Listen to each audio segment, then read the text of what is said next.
China said, oh my goodness, the United States-led delegation is starting to make significant headway. So the Chinese, true to their word, they helped the North Koreans with a large force of troops. 200,000, if I'm not mistaken, crossed the Yalu River, went into the north side, and started engaging the UN military force. And so they were able to push the UN force all the way back and started to reach the 38th parallel. So the Chinese and North Koreans were able to push the US-led forces back, and so now we're a bit of a stalemate. So here we are from 1951 to 1953 with some sporadic fighting in between. So what are we going to do? Well, North Korea and South Korea decided to have a truce where they were going to split the country at the 38th parallel.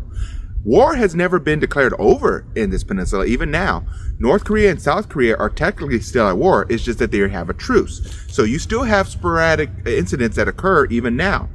Now, because of our involvement in the Korean Peninsula, you couldn't have a stark difference in societies.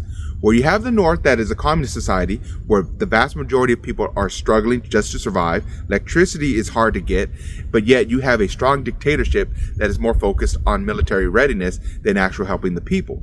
But you have a relatively thriving economy in the South, where you have a much higher standard of living, where you have a modern society, and you have companies like Samsung, LG, and Hyundai that are thriving there, which a lot of Americans embrace their products.